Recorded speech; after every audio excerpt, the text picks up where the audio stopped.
Dengan suhu udara relatif hangat sepanjang tahun dan tidak adanya pajak penghasilan negara bagian, Florida menjadi tujuan banyak warga Amerika untuk melewatkan masa pensiun. The Villages di Florida bagian tengah menjadi salah satu kota favorit bagi pensiunan. The Villages is the largest retirement community in the United States, and I've been led to understand that it's the largest retirement community in the world right now. Undang-undang di The Villages membatasi usia penduduk untuk menjaga statusnya sebagai komunitas pensiunan. Tapi daerah sekitar The Villages, termasuk kota Wildwood, kini juga menjadi wilayah dengan pertumbuhan terpesat dalam penduduk muda dan anak-anak. Alasannya, banyak layanan bagi para lansia harus dilakukan oleh keluarga relatif muda.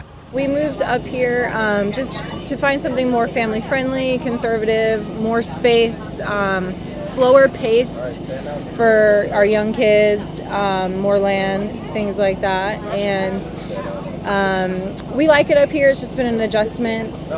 Jumlah anak usia 14 tahun ke bawah di wilayah The Villages dan Wildwood tumbuh 18% lebih dalam 10 tahun. Sementara jumlah keluarga muda tumbuh 19% dalam kurun waktu yang sama. I actually was born and grew up right down the street from where I'm living now, further into Wildwood, and we moved out when I was about 6 or 7 years old because it just almost seemed like kind of a dead-end neighborhood, a dead-end town. And after I grew up, got married, and moved back, it was like you were coming to a completely different town. It was almost starting to become Orlando-esque. Orlando adalah destinasi wisata ramai di Florida, tempat Disney World dan Universal Orlando berada.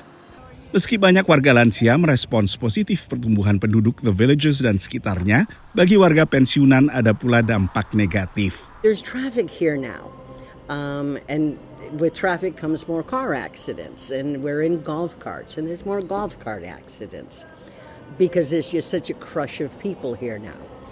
And as long as the Villages keeps growing, people will keep coming. Sementara bagi keluarga muda yang tinggal di sekitar, salah satu kekurangan kawasan The Villages dan sekitarnya adalah minimnya layanan medis bagi anak, karena fasilitas medis lebih banyak diarahkan pada warga lansia. Perkembangan di The Villages dan sekitarnya kontras dengan apa yang terjadi secara nasional di AS. Data sensus terbaru menunjukkan bahwa dalam satu dekade terjadi penurunan sekitar 3,3% warga usia 14 tahun ke bawah di berbagai kota di Amerika. Dan penurunan paling signifikan terjadi di kota-kota besar seperti New York, Chicago, dan Los Angeles. Dari Washington DC, saya Nova Purwadi dan tim VOA.